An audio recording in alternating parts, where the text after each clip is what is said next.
everybody? Welcome back to Two Fried Eggs Podcast. I am super excited today.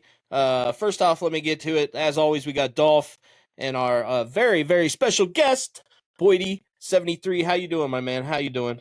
Not too bad, fellas. Not too bad at all. Very surprised and delighted at the invite to do this. I've never been on the other side of it before. Yeah. Nice. Well, welcome.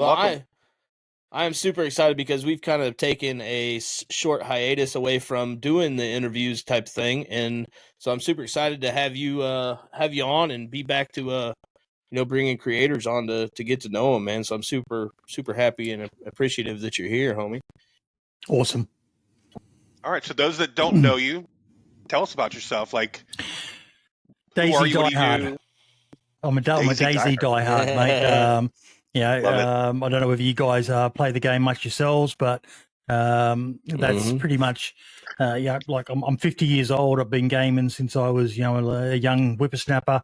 When the games, you guys look around similar sorts of age, not young fellas. So I've been gaming for a long time. 26. And yep. Man, you made me waste all that smoke. What the hell's wrong with you? He said 26. My bad, man. Fucking shit, I'm about choked. I just like a lot of people, I just discovered DayZ watching Frankie on PC videos, and I was blown away by this game. I'd had a little bit of an experience with what do you call it, the Armor series through Operation Flashpoint. And again, that was a game that just blew my mind as to, wow, this is completely different to anything I've ever played before. Most games were, on a rail sort of system where you follow a narrative, or, you just run around and punch things and shoot things and blow things up. But this game where you could do whatever you wanted, and there was no real end story, and it just fascinated me and drove me down the gaming PC line. And then I just felt like I wanted to start doing videos, and I'm a pretty boring player. I'm not good at PvP. I suck. But that's the beauty of a game like DayZ. We all suck at PvP, so but I suck too, man. That's all people do is talk about how shit I am at shooting. We have some killers on our friends list, but they're not us. Yep. Same. I like to surround myself with people who can actually play, and I call myself the resident base bitch. I love sitting in the base, improving it, and sorting all the loot and all that sort of stuff, and then just going out and doing loot runs and ending up being a loot delivery system for whoever kills me. That's what I've always said about DayZ, man, is like I played a lot of it. I started on console when it first released on console, and then switched over to PC later on. But it's like one of those games to where you can play it so many different ways, and there's no real wrong way to play it, that it just makes it so much fun, dude. How long have I been playing for? Maybe a year? I'm very late to the game. Yeah, he's in all aspects, he's a newbie to DayZ, really. Oh yeah. As far as time played. As time played, yeah, I know a lot about the game. I mod on 2 servers at this point, so I know a lot about the way the game's run and everything. So I know more than I should, probably, for the little amount of time. But as far as you probably know more than me, mate. I know way too much about this fucking game. Just like stupid things of how to put the crafting and stuff. Like, I've gotten really in depth with that. Just trying to learn how to do it, and it's amazing. I love the game. I hate that it took me this long to even play. And I was so stubborn to even play it, because even like Bosch will tell you, I told him for almost a year, I don't play survival games. And here I am. I love DayZ now. Like, it sinks its claws into you, mate. And you might take a break from it. I think everyone's had a break, bar some of the most hardcore odd players, but you always end up coming back to it because there's just nothing like it. Yeah, there is no other game out there like it. That's for sure. The magic that game has. It's. I was just watching Reels of the Day on Instagram, and it didn't talk about DayZ, but it's talked this ultra realistic game that this, that, and the other. Like, it was showing pictures of like the food cooking and then burning and all the different diseases of decay that, like, it goes through all the things that DayZ is, and no one really understands how in depth this game truly is.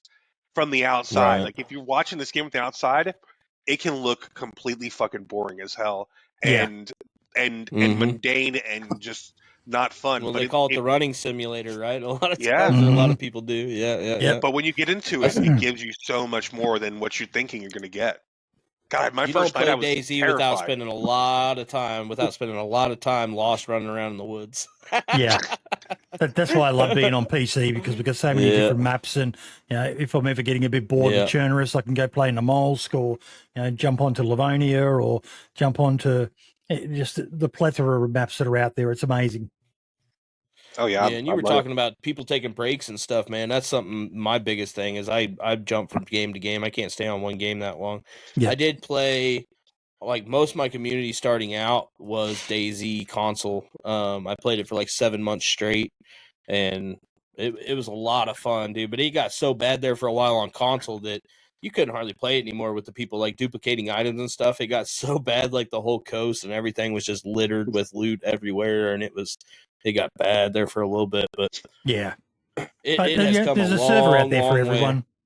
There's a server out there for on everyone PC, in every play for style. sure, absolutely. Yep, Even the console lads are doing some amazing stuff now. Well, really? it's been a long time since I played on console because I've been on PC now a couple of years or better. So it's been a long time since I've looked at anything on console. It's crazy the mischief you see on PC. They're like that Silverado, the 6x6 Silverado mod I bought. That thing is ridiculous. Like I can drive straight up the mountain in the mouse, like to the needle. It's fucking stupid. Like, yeah, come on. But it's cool. Right. It's fun. I love loading it in because it's fun to play with and never give it back out again because it's just so OP. Like you can go north the map to that south map in like 2 minutes, 3 minutes. Stupid. Yep. I just realized your background. Is that the room in one of the like the police station or something? Like is that's that what's the looking behind you? radio station. Okay, yeah. And I just because realized I it's do actually the a DayZ background. Yeah.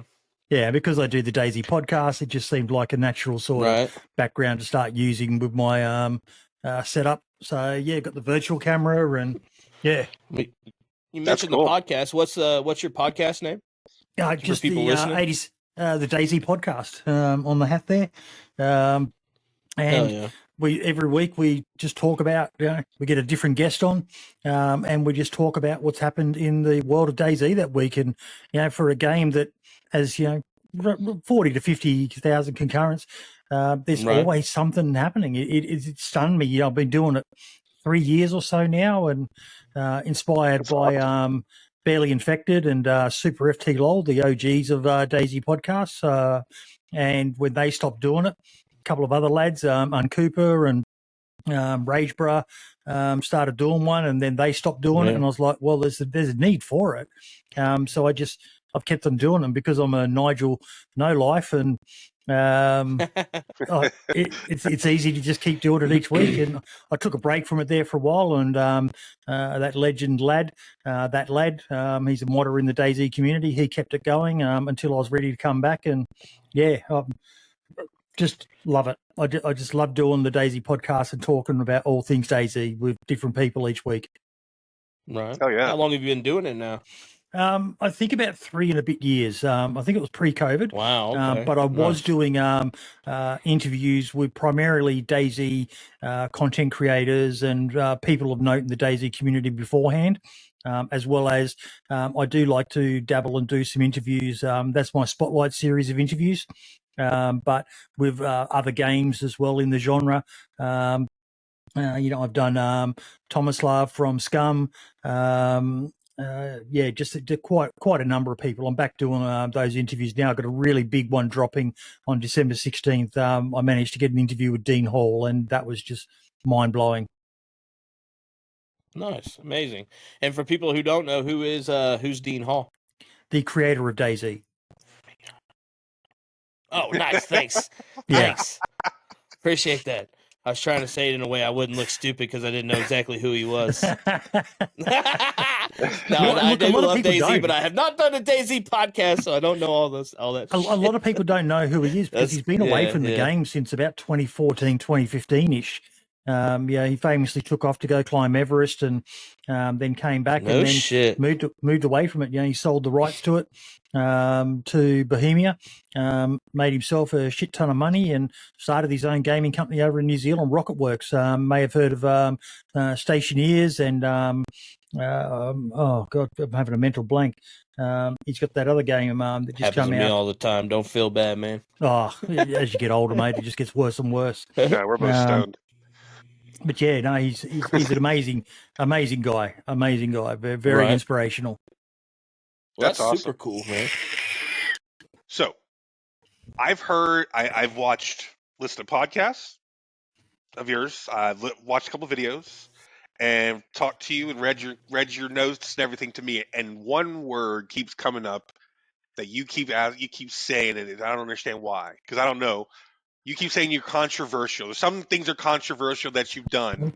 Talk to me, man. That like piqued my interest. I saw it on Twitter, and then like I said, all your content you've talked about it too. So talk to me, man. This is what the important people want to know.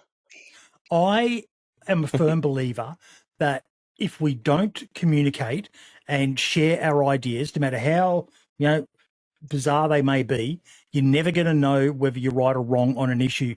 The ability for people to be able to communicate. Like one of the things that upsets a lot of people is I'm not down with trans ideology. I have severe concerns about some of the stuff that gets promoted, but a lot of people think that means I hate trans people. No, it doesn't. I've got nothing but empathy and sympathy for someone who feels they're trapped in the wrong body. But do I think that they should be getting young children to take puberty blockers and stuff? No, it doesn't make sense to me that, the damage that can do to a poor little kid's body that's developing.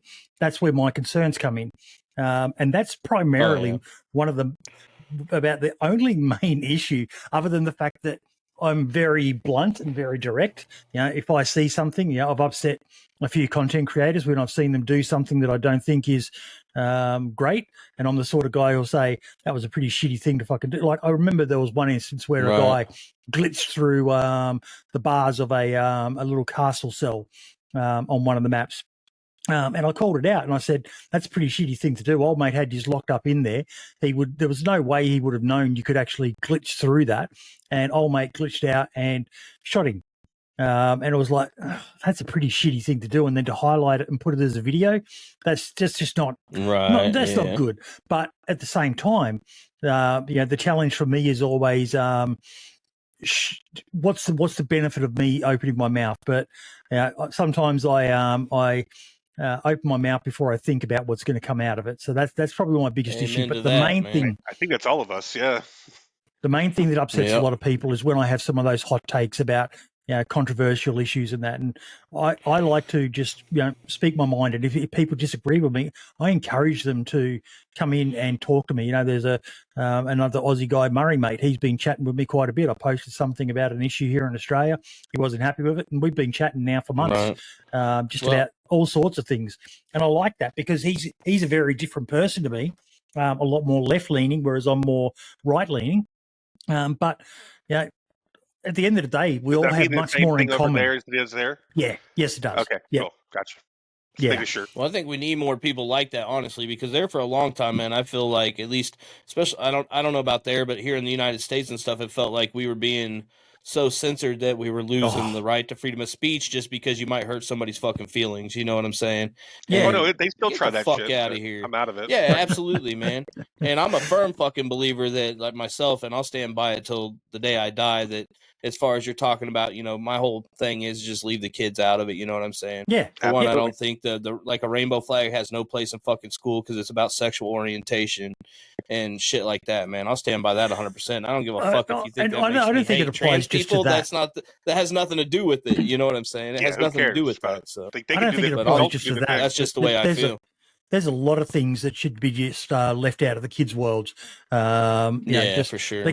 Just let kids be kids. Let them, if a girl thinks they want to dress like a boy, let them dress like a boy, but don't tell them they are a boy. Just, let them be what they are, and they'll eventually work it out. And if they want to go that way, good luck to them. If they don't, they don't. But just stop imposing ideologies on our little ones. Just let them be. I'm a parent of 3, and I had a child come to me and say that, they thought that they were one way or another. And my response was, okay, I love you no matter what. And that was the end of it. Like, there was nothing really more to that. Like, I was there, I was supportive. Like, it was one of them things where I'm not like saying, oh, I don't want to talk about it. You know what I'm saying? It's like, no, I was just like, it doesn't matter to me, like, whatever. Yeah. And this was several years ago, and they were young, and now they've grown up. And of course, it was just a deal they went through. You know what I'm saying? There's nothing else to it. But I could see where if you're just like force feeding it to, like, if the kid mentions that, and then you're instantly like, here. When a kid's mind, dude, they're going to be like, well, how do I turn back now? Or you know what I'm saying? Yeah. And that's my look on it. You may actually force them to stay in a role that they don't want to stay in because they're a child and they don't know how to pull themselves out of it. How many times do you change your mind on things? Dude, that's an amazing point. Like, I didn't think of it like that. Like, a kid not wanting to disappoint their parents after they went all in like that. Once you've already said that, and even if you change your mind at that point in a child's mind, it's like, well, how the fuck do I go back now if the mom? And I'm not saying they're all going to be like that. You know what I mean? Amazing take you've ever made. Something I've dealt with in real life, and so I'm, it's something I'm kind of passionate about, and it's not something that takes over my life, but it's definitely something that I would love to honestly know more. Like I'm a very like I'm on a military pension. I'm a bit of a homebody from my time in the army and that, and I don't get out much. Right. I don't socialize much other than online. That's primarily my thing. But I would love to know more trans people. That's the world now, because I just find them absolutely fascinating. What is going on in their minds that's made them feel that way. I would love to know more about what their challenges are in life and all the rest of it. But I just don't get out much. Whenever I have dealt with them, at shops or something like that, I'm nothing but polite and courteous to them, and I'll call them whatever they want to be called, because that's just being polite to someone. I'm not rigid on. You see some of these far right people who are, I will not call you what you want to be called. Man, that's just fucking rude. That's. I'm not like that, and I think that like it's one of those things where I have no, like, I would love, like you say, I have nothing against knowing more trans people hanging out, whatever. But if you're allowed to feel comfortable being you around me, I should be able to feel comfortable being me around you. You know what I'm saying? Yep. I shouldn't have to change who I am to hang out with you, just like you don't want to change who you are to hang out with me. But I don't want to be seeing little kids. I don't want to be seeing little kids take to those drag time story hour bloody where they're doing those lewd suggestive. That's one that upset a lot of people. I even get into it, man, where I don't even like the have you seen this is going a little bit off the rails here, but have you seen those freaking pageants and shit they put little kids through? Like, I know that where they get them all dolled up and all the makeup and looking like, man, to me, that's a little twisted too, man. There's a common thing that you see on Twitter. Where people on the left, they'll turn around and say, "Oh, so you don't want kids going to this, but you're fine with putting them in those little pageant shows." And I'm like, "Well, no, that's a distinctly American thing, from what I understand. Like, we do have, like for babies, like there'll be the cutest baby photo, but after that, we don't really do anything with the kids." Like they do with those pageant shows in America. It's the most bizarre thing I've ever seen. It's a horrible thing. I just replied to these people and said, no, I actually find that fucking disgusting as well. Sexualizing little girls in bikinis and doling them up and getting them to strut their stuff in front of a group of adults. That's pretty fucked up, guys. Come on. Right. I wonder how much of that. I mean, I could see where the little girls, a lot of times, like, they may actually enjoy it, because, like, even my daughter, I have a 5-year-old, and she wants to do her makeup all the time and blah, blah, blah. Sometimes I'll let her sister do it and, goof around, but I still, like, when we're going out of the house, she's like, I want to put on this. I'm like, no, hell no, you're 5 years old. But I could. I can see where like a little girl would be like, this is awesome. She get all these dresses, you get to do your makeup, you get jewelry, you get all this stuff. But I wonder how much of that is like the parents or the mom, like trying to relive living vicariously through their children. Yep. So pretty, you know what I'm saying, and shit. So yeah, it's 100% agree with you on that. Do what you want to do, but just leave our little kiddies alone. Yep. With you. So to flip a switch here, how did you go about, like, going from, I assume maybe you played video games obviously way before you started doing content, obviously. Yep. So how did you go from like just being a gamer and doing your thing to like turning it into, hey, I want to start creating some kind of content? Like a lot of us, mate, you look at people online and you go, wow, maybe I can make it as a streamer and all the rest of it. I quickly realized I couldn't make it as a gameplay streamer. I'm very boring, very intermittent, and I just shake my belly, bro. Just get super fat like me, and I shake my belly. I mean, it hasn't worked yet, but I keep hoping it will. But no, it was just I started doing gameplay, and I'm in the process of re-uploading all of that stuff. I moved it from my I got my YouTube channel monetized, but never really made much from it. And then when they had That's that big, impressive though, man, because I have got no traction on fucking YouTube. So that's you good, just got to man. keep grinding it, mate. You got to keep grinding it. But I also, dude, I don't know how to edit, so I pretty much just release shorts. That's okay. Just keep on releasing them. Yeah. You can get monetized through shorts now as well. And right. Do you upload these videos to YouTube as well? Oh yeah. Yep. Yeah. So, we have our own. The podcast has its own YouTube. Yeah. But just keep doing it.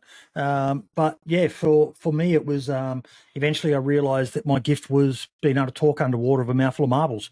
So I started doing interviews with people who were better gamers than me. Started off with Silo. If you guys remember him, he does a lot of airsoft now.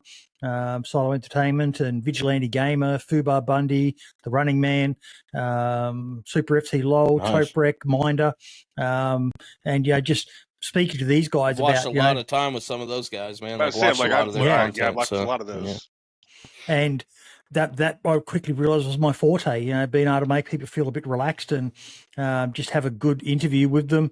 Got to do Mr. Moon, Mr. Blackout, a couple of old school legends of the game, and then realized, there's a bit more than just the gamers. What about some of the people behind the game? And started doing modders, some of the game devs, and that's where my real passion lies now, is with the modding community, because content creators get a lot of attention just by virtue of most of them are quite charismatic to be able to jump behind a microphone and either record gameplay or stream all the time. But a lot of modders aren't quite like that. So that's my real passion at the moment, is trying to get the awareness of those guys out there, because in my opinion, they're more valuable to the game than any content creator pretty much out there. Without those guys, if you remember when DayZ was down to really bad numbers, and then once modding started and, the things that we can do now, it's just absolutely amazing. And it's just kept this game going from strength to strength. Along with the dev team, that if it wasn't for the modders there for a while, because DayZ was in a really, really bad spot there for a while, and if it wasn't for the mods and stuff on PC, it would have been a rough go, I think. So, all right. So what do you mean in a bad spot? Big shout out to the modders. What do you mean? It was down to about 3,000 concurrent players worldwide. Around 0.63 period, when they changed over the engine, when they realized that the old engine that the game was on wasn't going to be able to do what they wanted to. So they stripped the game of so much. We were down to a bare bones weapons and vehicles again, and then they had to start slowly introducing it, and there was issues with it, and even in the lead up to it, at one stage there was one zombie spawning on the entire map because the engine just couldn't handle it. So there was a lot of people who grew disgruntled and just moved away, and combined that with the 2015 roadmap debacle, where they said there was going to be helicopters coming, and Dean Hall leaving the game, and then Brian Hicks left the game as well, the other big name in the dev team associated with it.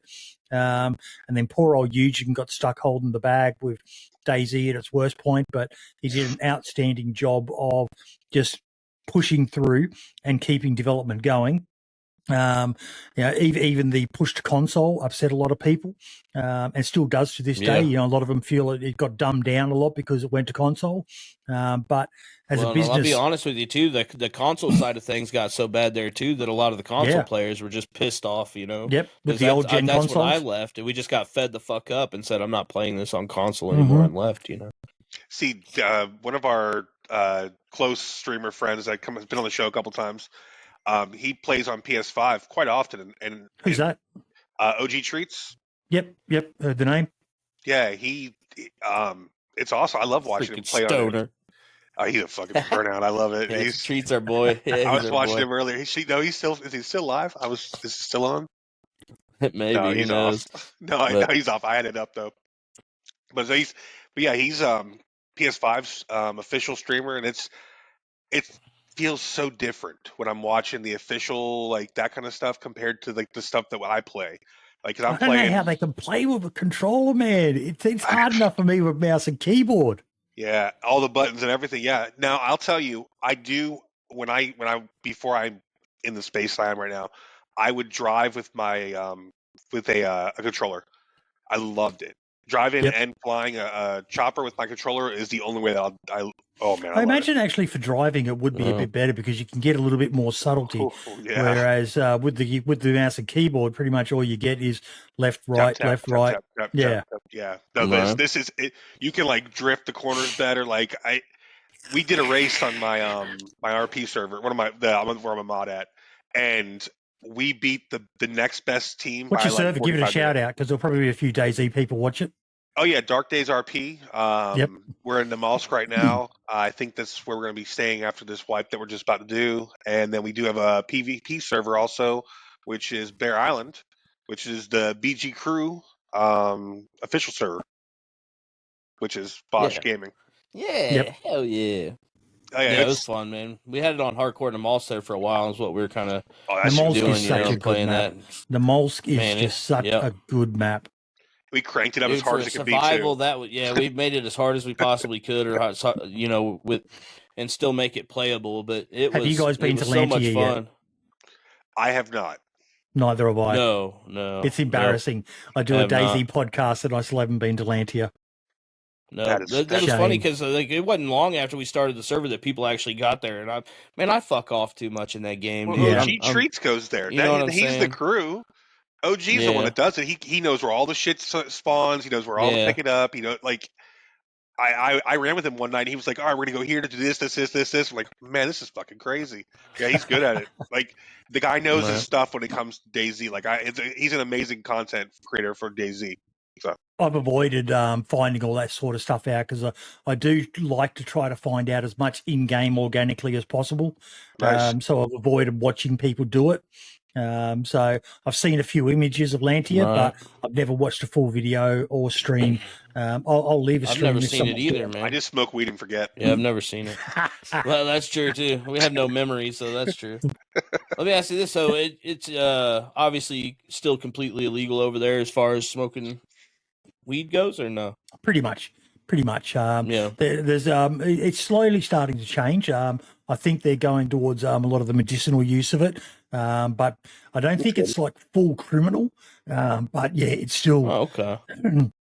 Still a bit backwards still here in Australia on that. Yeah, frowned upon because where we live, it's all legal. Like it's completely legal. I've got like 2 places within a few blocks of my house. Yep. Probably I can go and just pick it up. So mate, they're trying to make these things illegal in Australia at the moment. The bloody vapes. Really? Mate, I love my country, but we do have some bizarre rules on certain things. They just I like my government to be just the bare minimum. Get back off and don't get too involved in my life. That's the way I would prefer it too, and it's become I think the whole world's aware of the mess we're going through over here right now. Oh yeah, well that actually the other thing was quite controversial. Was I was very vaccination hesitant, and I was quite vocal on my philosophy on that as well, and that upset a lot of people as well. I had people going off at me. You're a soldier, you should care about people, and I went, yeah, that doesn't mean I'm going to stick something in my arm that I don't really know too much about. Oh, yeah. And if they didn't really take time to make sure it was safe and, so on and so forth, man. Like, that shit was so rushed. Like, it was ridiculously rushed through, bro. So you were so scary, man. The Army, I guess, or what? Yes. Yeah, I did almost 10 years in the 1990s. Served overseas in Somalia. Okay. Yeah, so I actually served... I did a month-long, not deployment, whatever, Aussies came over to Fort Stewart, Georgia, and we I had love the way them. Americans say Aussies. I love that. Aussies. Yeah, I don't know. I don't understand. I just, No, I love it. I love it. but yeah, they were there. Who else? There was the Marines were there, and then they had us, and we were all driving around in fucking T-72 tanks and shit. Bro, those Land Rovers y'all fuckers had, dude, they would pile like 12 fuckers on the top of these things, these open air Land Rovers, and just fly down tank trails. They were the craziest son of bitches I've ever seen. Much respect, like, bro, they we need you to get to this grid square right now. They're like, gone, and they were out. It's crazy, dude. They were fucking nuts, Roll man. out. Love it. Nuts. Oh yeah, they were great. I love them. Like, yeah, that was the one time I was in close to the army over there, and they were fucking nuts. What job did you do in the army? I was a Bradley gunner, actually. Oh wow! So, Bradleys have got an interesting storyline behind them. oh goodness gracious, yeah. There's a movie. They made a movie about it. Yeah. If you haven't seen it, Pentagon Wars, it's fucking That's scary. That's the one. Yeah, funny. I saw it when I was in the army that came out, and it's about the development of this weapon that I was being trained to. The debacle of the development of the Bradleys. Man. It was hilarious. Shit show. Interesting. Complete shit show of making that damn. I don't know anything about it. That's interesting. I'll have to watch it. It's a great movie. Go watch it. Pentagon Wars. Yeah. Brilliant. Kelsey Grammer's in it, isn't he? Yeah, I think so. Yeah. Yep. It's a good movie all around, but if you're living in the space that I was in at that time, which was I was in the thing, it'll scare the fuck out of you. Yeah. Like, oh man. Yeah. No, thank you. Interesting. Yeah, that'd be something. You're like actually training on the deal, and then you're watching the show about all that. That'd be something. How horrible it is. Yeah. But meanwhile, here in Australia, I think we were still driving around in the M113s. I think we'd just gotten the labs then as well, the Lab 25s around that time as well. So, slightly better, but yeah. All I ever got to drive in was the M113s, the Vietnam era vehicles. Oh yeah, I've driven those. We have 50 still good units, but they were bulletproof, man. Those are great. I love those things. They were great to sleep in too. So after, I don't know. I guess it's both of you really, but after serving, because I was somebody looking from the outside in. Like when I was younger, I've talked to Dolph about this. I tried to join, and I had been in a lot of trouble. And so, unfortunately, at the time, there wasn't really a whole lot going on. They didn't need people, and so I wasn't able to serve. After doing it and everything, or is it still something that, especially like being deployed in Somalia and stuff, is it still something you're glad you did? Yes, but I get asked a lot by people, should you join?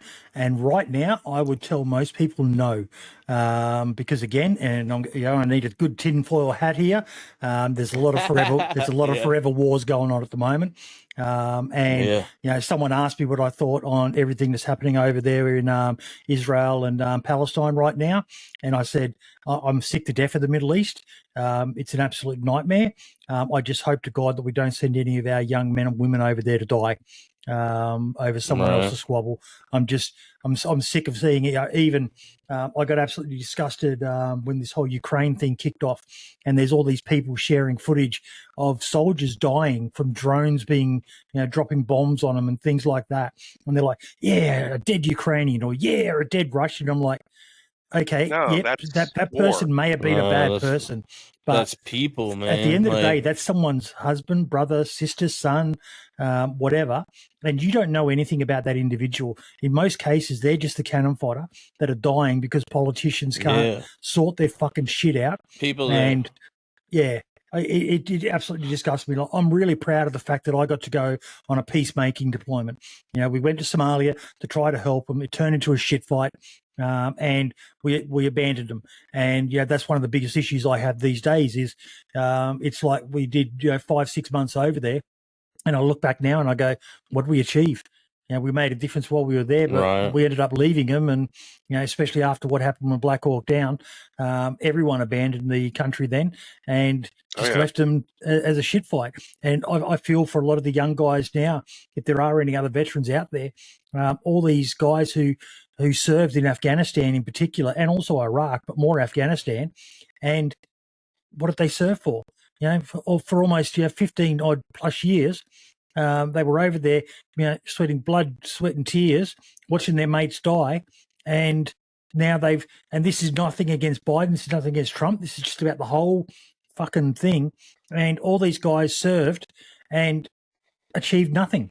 The Taliban's back in control of the country again. And you know, they got the biggest aid package ever. You know, what is it, 800 million or billion, or a couple of billion or whatever of weapons and equipment left behind. I just, all these people died for nothing over a war that was dodgy to start with. Now, you know, with all the info we know now, with the weapons of mass destruction that were never found. So I would urge a lot of people, if you're considering it, you know, if you want to, do it. You know, in America, maybe join your National Guard, because at least then you know you'll only be used in your own country for the most part.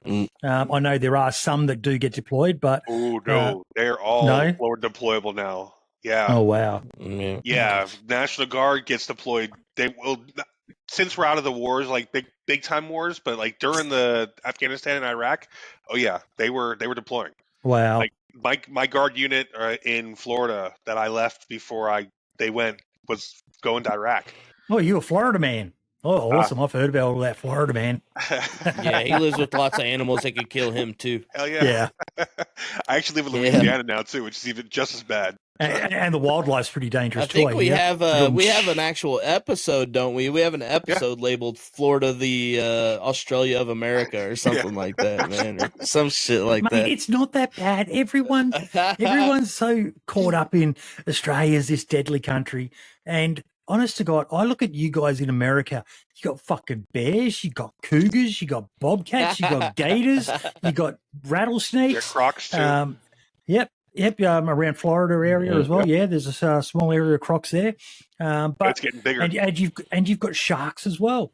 Great white, bro. Yeah, but I live dead center in the country, bro. I live dead center in the country. I've always told Dolph, I'm like, man, I live in a place where I can just go jump in the water. I don't have to worry about shit eating me. But if he's on the land, though, it could be a grizzly bear, though, or a brown bear. Hell yeah, but. Yeah, and I'm awfully juicy too. I'd have to climb a tree real fast or something. That motherfucker be coming after me. Just waking up. Could you imagine that? I'm out in the woods somewhere and a big old grizzly or something just waking up, sees my fat ass out there. I'm toast, bro. Nope. Australia's not that bad. Yeah, like most places, we got a lot of deadly shit, but no, not like most places. You have an exponential amount of most them. Places, like you you're have not all push of that them one over past there, us. bro. We know better. No, it's just Hey, don't you guys? The water's pretty dangerous. The further north you go, the water is pretty dangerous. Down the southern areas, you've got the sharks, but once you head north of probably around about I think it's Rockhampton sort of area on the east coast and around about Carnarvon area on the west coast, that's when you start to get into stinger and croc territory, and that's when it gets real nasty because the crocs, mate, the sharks have got nothing on the crocs. Really? The sharks, it's usually accidental, or just a shark that might be absolutely fucking hungry. But most of the time, they don't eat too many of us. There's so many people in the water here. If the sharks are wanting to get us, there'd be a lot more dead Australians. But they don't eat that many of us. The crocodiles, when you live in croc country, mate, you have to be on your fucking game because we are firmly on their food table. And they are sneaky, crafty, evil-looking motherfuckers. Well, you can't see them bitches. They'll be right there at your feet, man. Man, I've never seen one in the wild, and it's on my bucket list, even though I lived in North Queensland for years.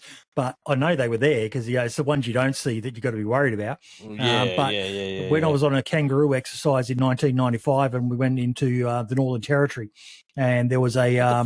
Hold up. What the fuck's a kangaroo exercise? It's just like a big military exercise, K95 they call it. It goes for a month or two, and we get the whole army involved. Usually get foreign troops as well. I thought you motherfuckers were out there chasing kangaroos around. No, it's not another emu war. It's not another emu war. If you've heard of that, but and there was a croc enclosure. And there was about 10 of us all standing around looking at this enclosure going, where's the fucking croc? And there was just this big pool of water in there. And it's meant to be one of the biggest crocs ever caught and in captivity alive now. And we're going, How could it fucking be in there? And I picked up a rock and I threw it over the fence into the water, and the water fucking erupted, mate. And I would have beat Usain Bolt. That's how fast I ran. It was a fucking monster croc. Bro. And by the time we all calmed down and got back there, the water was still again, and there was no sign of the croc again. It was shit. Scary. Nah, they are scary as. I have a story kind of like that, but not really. For one, I understand. Just so you know, I understand your kind of that kind of fear like that, because I was a shithead. I know it's hard to believe, but I was a shithead as a kid, like a total fucking shithead.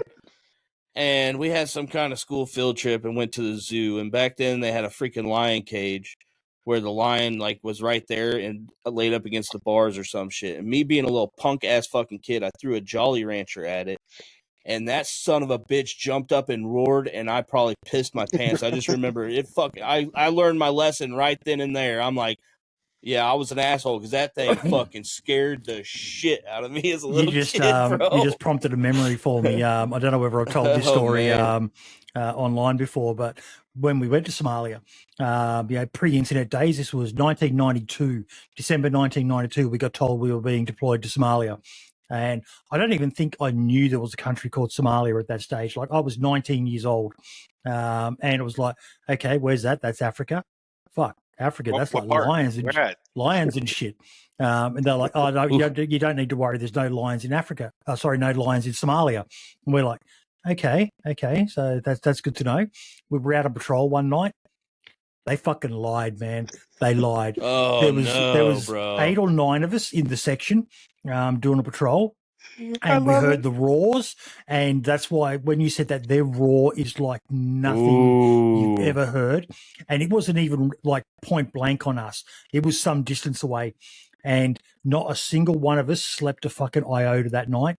We all backed up around this big boab tree or whatever it was called, and just sat there with our guns pointed out. Absolutely fucking shitting ourselves. We only had one pair of night vision goggles. Oh my God. Which, of course. So, yeah. Fuck, dude. And we just stayed there the entire night. And then when we woke up and went to take off, there were footprints, probably 50 feet or so away from us, all around us. It had been circular, and that was just nah. Fuck that, dude. That's crazy because I've been down. Like I used to have. Okay, this is going. Trust me, where I'm saying this is going somewhere. Hold on. Huh. Did you want the night vision goggles or did you not want them? Because I don't want them. Oh, true. Like, do you want to see it coming, or you want to? I honestly, I don't know at the time. I know we didn't turn lights on because you don't want to ruin your night vision. Because like we were right out in the boondocks, and no city around us or nothing like that. So our night vision was quite important. But yeah, I don't know whether I would have wanted to have seen it. I never saw it. I don't know if anyone else in the section saw it, but we saw the footprints and they were fucking big. And that was That's crazy. Sorry, Bosh, I had to know. No, you're good, man. But I'm just saying, like, that kind of fear's got to be crazy because my dumb ass, I'm a bitch, all right? So I fucking go down to Lake of the Ozarks and go camping, or used to a long time ago, and I go down there by myself sometimes, and then, like, the next day other people would show up. There's a freaky-ass feeling when you're sitting down there. Like, there could be maybe, like, it'd be far-fetched, but you might see a cougar or something down there. I've never seen one. There's some rattlesnakes and stuff. But when it gets dark down there, it's fucking dark, right? Like, you can't see your hand in front of you if you don't have a light or anything. And you're sitting down there by yourself, and I'm fucking smoking weed and shit, high as a fucking kite. And you start hearing leaves rustle around. It's probably a goddamn squirrel or a raccoon or something, but boy, you get your heart rate up. Your imagination runs away with you. When you're out in the freaking middle of nowhere in the dark by yourself and you start hearing shit. So I could only imagine, bro. That's what my land feels like right now. There with, we have no lights out there like that and hearing a fucking lion, dude. Look, in our defence, there was 8 or 9 of us, and we had, Steyr rifles, a Minimi machine gun, grenades, a couple of rocket launchers and things like that. But you still just, man. We were protected, but you're still scared.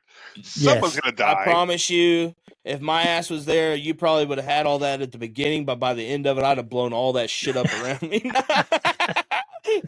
Like, oh, hell no. No. What's that? Pow! The thing that blew us away was, judging by the paw prints, it was a big unit, and we didn't hear nothing other than the roars. And it would always go away to do a roar. It was just fucking scary, man. That's crazy, man. That's wild times. I've never encountered a big cat like that in the woods. That's got to be terrifying because you talk about that's just like the ultimate predator right there. Like, yeah, I think the only thing that like a lion, and then I feel like the only thing, I'm more worried about a especially tiger. like cat wise above that, is maybe a tiger. Yeah, I was gonna say tigers a are tiger, bigger. man. The tigers Tiger are bigger. would be the Tigers are bigger, and they you'll will never hurt even- people. From what I understand, when a tiger Yeah, and a they'll eat lion people, mate, them they create a motherfuckers. liger, and that's even bigger than both of them. Yeah, It's yeah, like they a- are. They yeah. are. Yeah. I But thought I've that was a also fucking heard that, lie like- when I heard about it. I'm like, a liger? That's got to be No. bullshit. But it's real. Nope. I was surprised. Yeah. No, they bred them. Yeah. Crazy. But I also heard, and I don't know why, but like they say, if a lion or a tiger get together, the tiger will beat up on the lion. Oh yeah. So I'm fascinated by it. Yeah, they're I just watch so pure many of fucking those scary muscle. animal attack videos on YouTube, and I'm just fascinated with that sort of stuff. I've Have you watched ever a lot of them about where you fucking live, dude. That's where most of them I watch are about. They're like, hey, look at this crazy shit. It's all Australia, bro. Have you seen the show I Was Prey? Yes. Yep. Oh, bosh. That'll fucking scare you, man. I'll never go in the I don't fucking... know. If there's hippos around, What I will about them- never be around a hippo. Actually, hippos, I said bro. about how Australia's not that bad. Have you guys heard of Gympie Bush? No. There's a famous American guy who stings himself with scorpions and yellowtail wasps and all the rest of it. He came to Australia I have heard. I've heard of somebody. I don't know if it's him, but anyway, sorry. But his video only came out a couple of months ago, and he wiped himself with something that we call Gympie Bush. And I've had an encounter with that when I was in the army up in the jungles of far north Queensland, and they call it the suicide plant.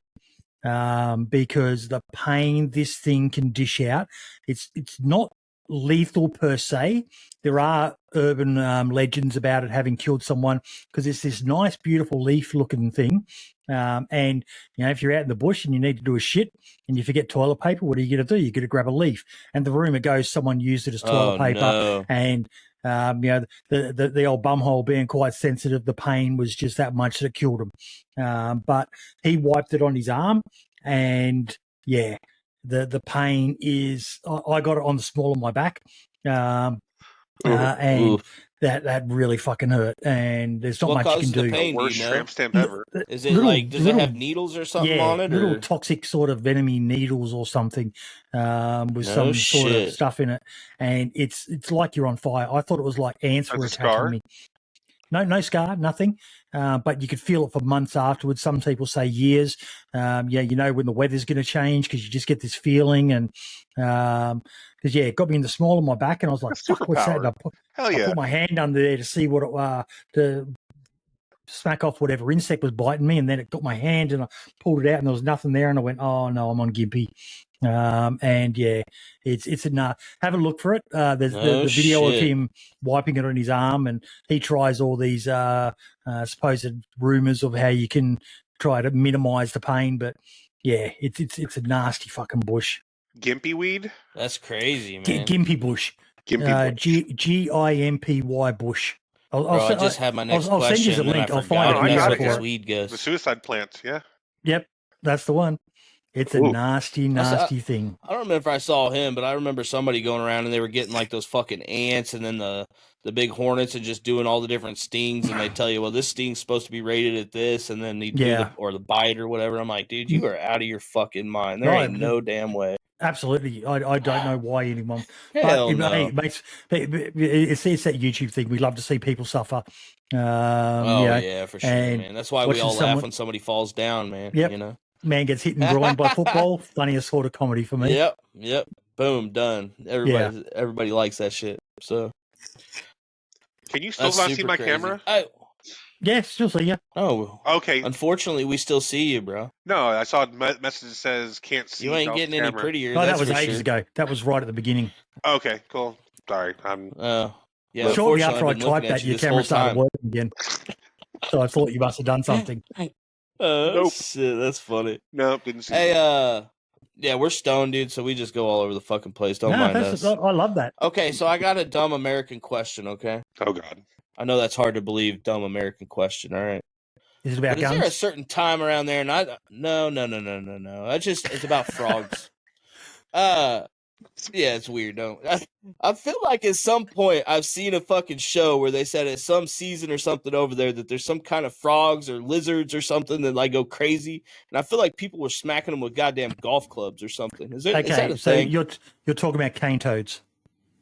Yeah, something like that. It's like an invasive thing, maybe, or Yes, something. the cane toad I was feel like I heard something about a this. scientific debacle.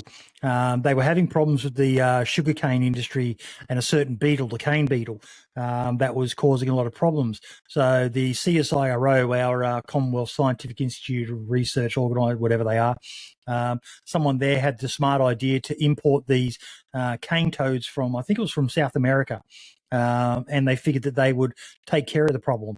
They didn't. They hardly touch the cane beetles, but shit. They've absolutely run rampant. They're probably the worst invasive species that Australia has. They're marching their way around the country. They're here in. I live in Brisbane at the moment, and they're in Brisbane. I don't know how much further south they go, but yeah, they don't like people doing it, but it's very common that people will keep a bottle of Dettol or a golf club handy because one of the problems with them is when they see the dogs like to chew on them because they're a little bit of toxic, can make the dog go a bit crazy and even kill the dogs. So they try to tell us to capture them and put them in the freezer, but most people are like, I ain't putting that fucking disgusting thing in the freezer. Right. Yeah, most people just shoot them. Back when a lot more people had air rifles and things like that, they'd just, they'd shoot them with that. Or they just use a golf club. We used to carry a pickaxe handle when we walked around the battalion at night for patrolling the base. So would sit there and play, 9 holes of golf with a cane toad around the army base. But they also had this sac of venom on the sides of their glands and that. And if you're not careful, that can get on you as well. So you got to be careful. I don't think it does too much other than irritate a bit, but they're a nasty species. They do breed people like lick crazy. Frogs to get high, man. Yeah. So I wonder if you could actually like it. I wonder if it would work. Well, a lot of people have, bro. They were talking about it on Joe Rogan and Surprised stuff. you have kind of frog you can lick and get high. There's no way I'd lick a cane toad, mate. They are one of the ugliest fucking creatures. Disgusting fucking things. That's wild, man. I'd have to look them up because I don't know exactly what they look like. But for me, I'm picturing like what's the pretty like bright colored ones are like dart frogs or some shit. I don't fucking know. But anyway, yeah, that's South American thing usually. And they're very high. I was just curious because I swear, like I remembered something about that, but I couldn't remember the whole story behind it. Holy like shit, over here, we've got we've got. Oh, so it's not even a little frog; it's a big ass frog. Yeah, they get very big. I wasn't thinking like a big old bullfrog type of thing. This thing's probably 2 feet long. That sucks. With the feet. No, I've never seen a 2 feet one, but I've seen them. Where they're easily the size of your hand in or. There we go. In length and that. So what about eating their legs? Is that all toxic? You couldn't like make them into frog legs? I don't know anyone who's ever eaten one. I wouldn't fucking eat one. I'd eat bugs Have you before ever I ate ate frog one of those legs? things. I know you can do it, but no. Never done it myself. Like you never ate a frog leg before? I've tried them, man. They're all right, man. If you can get past the fact that it's a fucking frog leg, but you might as well just eat some goddamn chicken, to be honest with you. Chicken wings. That's all they are. Yeah, just eat chicken, dude. That's all there is to it. See, I don't like fish. You said fishy chicken wing? I ain't going to eat that. Yeah, that's the best way for you to describe it. It's like the flat, fishy flat. That's all it is. Yeah. See, I'm the same way. I don't like fish a whole lot. At least not. I had freshwater fish. I've never had much saltwater fish, or any for that matter. I love freaking fishing, but I'd always catch fish and then give it away or do. If you ever get the chance, if I cleaned it, I'd give it to family and stuff. Apparently, one of the best fish is barramundi. It's a Australian fish, and I think it's probably some of the islands around here as well. But all the Australians I know who eat seafood, barramundi's the shit that they love to eat. I definitely will want to eat that when I go over there. My wife's been to Australia, and she definitely wants to go back. So it's a part of our it's on our bucket list. That and Korea, anyways. My missus and I, our bucket list is Route 66, and we want to stop at all those little backwards, out of the way towns not really do the big places. She wants to go to Vegas, get married in a chapel by Elvis. Our vows will be she promises not to step on my blue suede shoes, and I promise not to be a hound dog. We want to get married the tackiest way we possibly can, and then just drive around the US in a Winnebago or something like that, and stop at the world's biggest ball of yarn and a TP hotel and just all the really tacky, shitty stuff. Go to Roswell and a little bit. It sounds pretty freaking amazing. Not gonna lie. We went to south of the border. It's on I-95 in South Carolina, North Carolina border, and it's from the 50s, and it has not been updated since the 50s, and but it's not like run down or anything. But it's cool. Like it's a whole like big like amusement park and all kinds of shit. Look it up. It's fucking. If you get through that area, you're gonna want to stop. It's exactly what you're looking for. But we stayed there for a night and had a blast. It's cool. No, I definitely want to do all that sort of stuff, and we've even looked at around Vegas. There's some of those places where you can go there and shoot all those ridiculous guns and just have fun and just do stupid stuff. Texas too. Well, that's one thing you can do here, man. You can definitely get a hold of guns and shoot them. Look, I want to state this on the record. We do have guns in Australia. I laugh all the time with all these people, with the getting back to the politics side of things, but with the divide, and they sit there and they go, "See, look what they're doing in Australia." There was some stupid shit our government did, but everyone's government, I think, did stupid shit during COVID lockdowns and all the rest of it. But they all turn around and say it's because we're disarmed. We're not. I don't have my license anymore because I don't need it. But I've owned guns in the past. I've got a video of me shooting a Mosin. My son works in a gun store. Nice. Australians still own guns. I think they say there's more guns out there now than there was pre Port Arthur massacre, if you've ever heard of it. But we just have a very different culture to it. I like to tell people that here in Australia, when I go out to the store, it's the old testicle, spectacles, wallet and watch.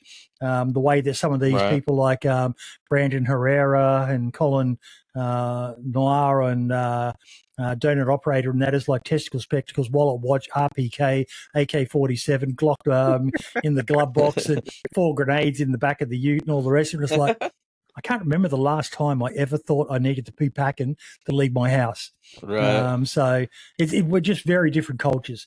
But I always have a gun with me when I'm out of the house. Yeah. I look from what I see of America, I don't blame you. Yeah.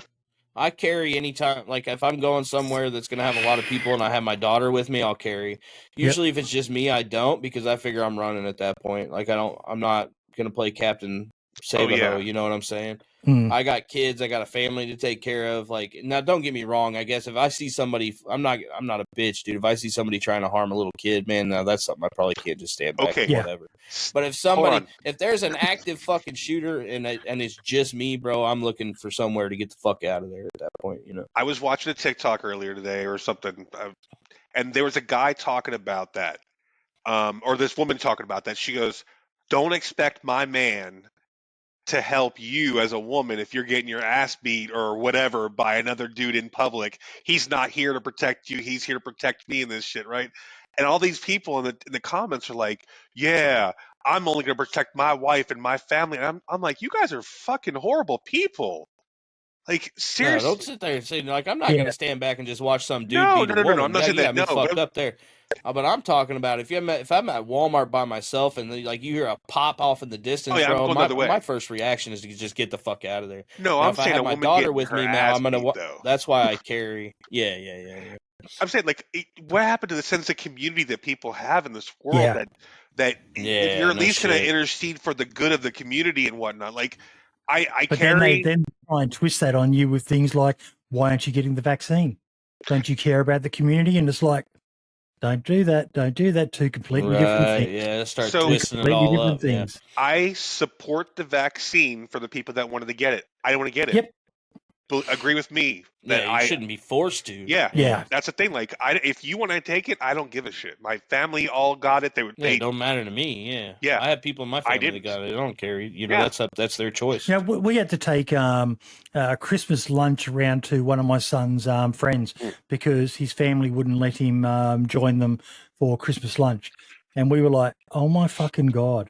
That's how scared they've got you all, that on the one day that families are meant to get together in Western cultures, and you won't let him. So we took a big pile of Christmas food around, and Christmas Day when you're meant to be sitting back and relaxing, and we just took it around there. It was just so sad the way they divided us. But that just seems to be the current narrative, is keep them divided. Yeah. My family was the get same them way. as, yeah. They flipped out about, because my wife's family was coming from Puerto Rico, and they were all traveling in and whatever, and we were traveling down to Florida to see them and everything. So they were trying to only see us before we saw them because there was some international travel and stuff. I'm just like, guys, if we're safe, we're safe. If we're not, we're not. Whether it is going to be, it's going to be. Like, I'm not going to sit here and not live my life. But we ended up not spending time with my family because of it. We spent time with her family, and guess what? Everybody survived. Everybody's okay. No one died. Yeah. Yep. I'm not going to sit here and deny that that maybe something along that, because we actually I had somebody close that did catch COVID and pass away. Yeah, it so happened. I'm not sitting here knocking and saying that it wasn't bad and it did affect people and it did kill For people. sure. So I just don't want people thinking that we're sitting here knocking that part of it. No, not even a little. The fact that it was made into the divisive I don't know, issue. man. It's just such a it was used as a tool. Have you seen the Joe Rogan Bill Burr podcast episode? And Joe Rogan, I watch him from time to time. I agree with some of his takes. I think he's a fucking meathead moron with some of his other takes. Oh yeah, but he was awesome. He was trying to bait Bill Burr into talking about the COVID thing, and Bill Burr's response to him was absolutely fucking gold. He's going, "Are we going to do this, Joe? Are we really going to do this? I'm no fucking expert on COVID. You're no fucking expert on COVID. I'm not going to sit here and tell people what they should or shouldn't be doing. I'm just going to, how did we let a mask become such a divisive issue? If you want to wear the mask, wear it. If you don't want to wear the mask, don't wear it. But don't make it about left or right or all the rest of it. Did I wear a mask when I went out? Yep, when I had to. At one point here, my local government said that driving in the car to take my missus to work, we sleep in the same bed, we live in the same house, but they expected us to wear a mask in the car. Did I wear the mask? Yeah, because I don't want to, if I could get a fine or anything like that. But I certainly made my feelings known on it, that it was one of the stupidest things. And within 2 days, they'd back down on that because people were just in an uproar about it. We didn't have to storm the Capitol or anything like that. We just, politicians in Australia, they live in fear of the populace, not because they're worried that we're going to, storm the Capitol and all the rest of it, but because we're going to, we don't revere our politicians the way some of them are revered in America, even when you support them. There's a famous video. I hate how people revere their politicians like that. That's ridiculous. Yeah. There's a famous video here in Australia. I think I shared it only a few days ago on Twitter. But it's our former Prime Minister, Scott Morrison, and he's doing a media conference in the suburbs and talking about some government plan they've got to invest money in housing or whatever. And the media pack are on this guy's lawn. And this guy comes out, the Prime Minister of our country, other than our Governor General, which is a representative of the Queen, but the Prime Minister is the guy who leads the country. So basically, you're equivalent of a Joe Biden or a Donald Trump. And this guy comes out and tells him to get off his fucking lawn. And the Prime Minister backs down. He's like, "Come on, guys, can you get off his lawn? We don't want to upset him." And it's like, oh shit, that's funny. I couldn't imagine something like. It's just, That's one of the most Aussie things I've ever heard in my life. I love it. Get the fuck off my lawn. That's fucking hilarious. Our federal police were formed because we egged the Prime Minister in Queensland. They threw eggs at him, and they made a national police force because of it. Really? But shot him in the head. It's the truth. Yeah. I know. Truth, yeah. I watched that shot, bro. I watched that Lemino video on the JFK shooting. That was good. Man, back to the whole mask thing, bro. I where I work, man, I was forced, not by them, but by law or whatever you want to say, to wear a mask while I work because I'm in customer service. Otherwise, they would have fired me. And I wore it for a year, and Dolph knows right around that time, man, I've smoked for years, so that's obviously part of it. Yep. But I started having issues breathing really bad, so I stopped that. and I stopped smoking cigarettes. I caught COVID. Then I went through a whole freaking deal. Turns out I ended up developing, not necessarily from COVID, just because of whatever, a form of asthma that is pretty bad. And I was made to wear this mask for over a year during that whole time as well.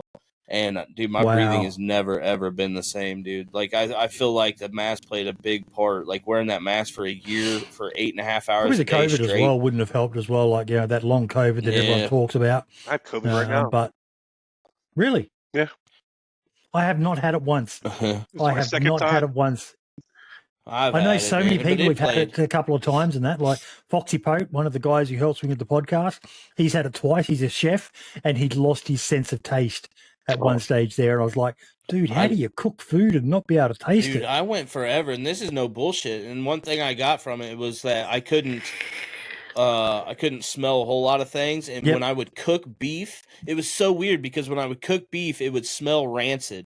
Ooh. Like it would just smell nasty, but it would taste the same. I don't know how that worked, how it affect. You know what I'm saying? Because normally your smell is tied in with your taste. Our brains I couldn't cook it, but I could eat it.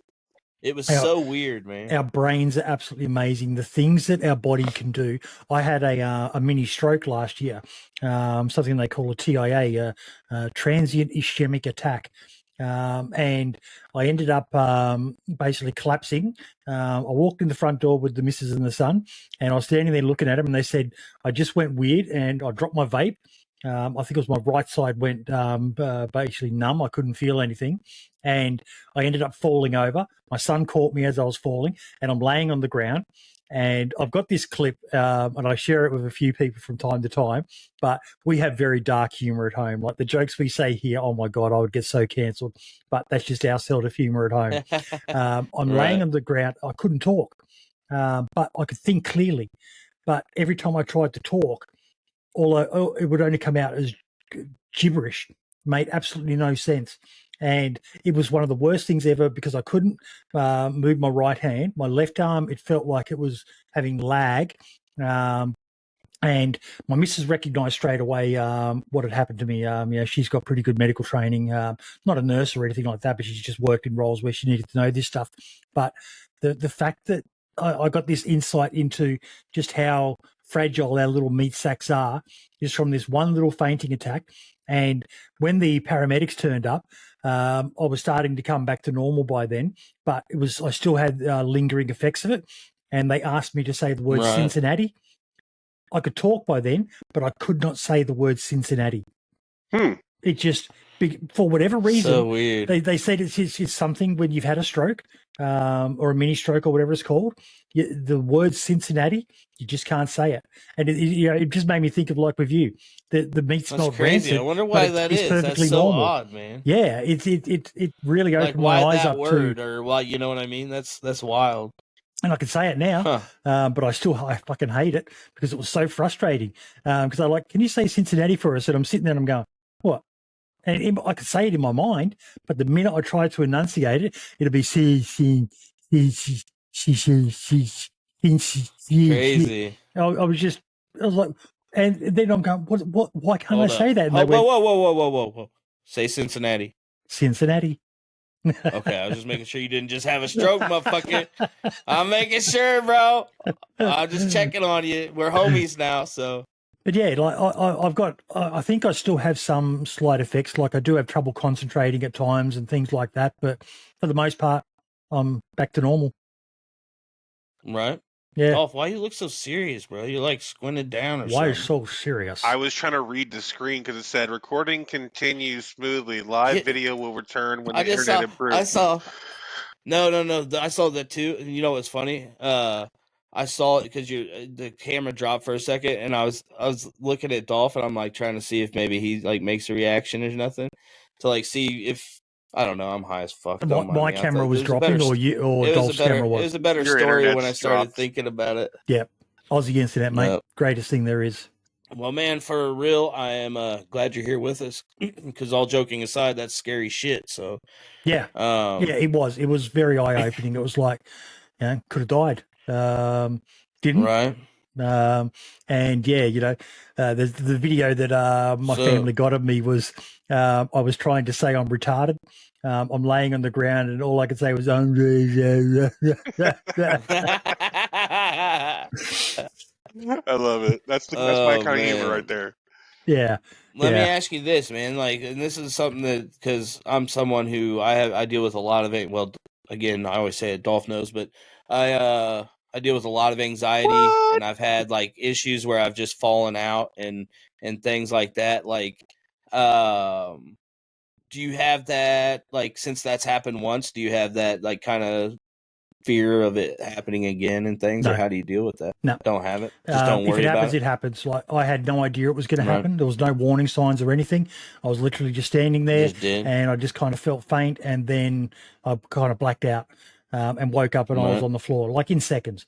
But we're all going to die or something. I could die when I go to pick up the young fella from the train station this afternoon. A helicopter could fucking land. A brown snake could come in here. There's no point worrying about that sort of shit. Just live the moment, enjoy what's around you. And play DayZ. But I do suffer anxiety, depression. I'm diagnosed with PTSD as well. I take 10 milligrams of Lexapro a day. I was up at 40 there at one stage, but mine's mostly around anger management, like a lot of ex-veterans. Right. I have trouble reacting. I say calm, and then when I explode in a big way. But I'm a lot better these days than I was, 10 years or so ago. But no, that sort of stuff, mate, you just got to live your life. And if that happens, it happens. It'll suck. But maybe as I get older, I'm only 50 at the moment, but maybe as I get a lot older, I might start getting a bit worried about that sort of shit. But when it's my time, it's my time. I just hope I get to live long enough to have some grandchildren, bounce them around on my knee and things like that. And that's my goal, is to become a granddad one day, a pawpaw. Well, and to blow up as the #1 DayZ podcast motherfucker in the goddamn world. Don't forget that part. I am already, mate. Those guys, Friendlies. If you heard of that other podcast, Friendly, they're shit. They're fucking shit. Those guys. I love those. I want to say, I can't begin to thank you enough for coming on here, and I can't thank you enough for inviting your story me and everything. So where do you see yourself, I guess, as far as content goes? You got big, you just go with the flow, or I'm just going to keep on going, mate, until, like I said, I've been doing this podcast now for 3 years, and it never seems to be a shortage of people wanting to come on to be a guest with us, and there never seems to be a shortage of stuff to talk about. There's always something. We try to be a lot more positive. Initially, we kind of went down a bit of the drama podcast, but we decided to move away from that. We do talk about issues when they're something that we feel warrants it. But for the most part, I'm not interested in little spats between content creators and stuff like that. Right. That's just human nature. People, you're not going to like. There's always going to be drama no matter what, bro. Yeah, yep. Especially in anything that's competitive, in a way. Yeah. There's plenty of people who don't like me, but I'd still be happy to have them on the show. Even if it's someone I'm not one of those people, by the way. I think you're fucking awesome. Cheers, mate. I don't know about appreciate that Dolph guy though. He's a little weird, So fuck that guy. But no, I just want to keep on doing what I do, and the big thing I've got is I'm trying to do a Christmas present for everyone of 12 interviews of people of note. Dean Hall being one of them, Wobo's another one. Trying to line up Topreg, Eugene Harton, a bunch of other people, and I'm going to drop them the 12 days with DayZ of Christmas. And the last one will drop on Christmas Day for everyone. I just thought it'd be something nice to do for the 10th anniversary of DayZ this year. Hell yeah. Well, shoot us some links, man, so we can throw up your podcast and everything. Dude, it has been an absolute pleasure. I can't thank you enough. This is you're our first guest where we have had our boy, Mr. I don't know what you know him as, but we know him as Rouse House, has just come on board to help try to book some talent to come on. And man, I say he hit it out of the park. You have been a great guest, and been awesome talking with you, brother. I appreciate you so much. And if you want any good recommendations, I can give you some names of people as well who would be fantastic for you to get on to. Oh, absolutely, man. Absolutely, yeah. Absolutely, man. Absolutely. Any names you can give us to reach out to, man, we would be more than happy to send them a message because, well, yeah, we'll just continue on doing what we're doing, just like you are, man. Just trying to make something of it. You know what I'm saying? If you enjoy doing it, guys, just keep on doing it. You know, I reached out to Ariana, just the other day, and I said, make sure you keep doing that Survival Sisters podcast, because there's people enjoy just sitting down. They might not like my delivery, but they may love your delivery. I enjoy it. This has probably been the most fun thing I've ever done is my DayZ podcast and the Spotlight interviews. I just enjoy doing it, sitting back and absolutely love it. I feel like if you enjoy doing it, you can't fail, brother. Yeah. So don't worry about the numbers. Don't worry about the money. That'll all come with time if you're doing a good job. Right. Yep. Keep putting in the work, and doing what you love. So exactly. Until next time, baby. Thank you again, Boydy. We love you, brother. It was very, very good and nice getting to know you. I'm high as fuck. Two Fridays podcast, baby. We out. Until next time. We love you, baby. Peace. See ya.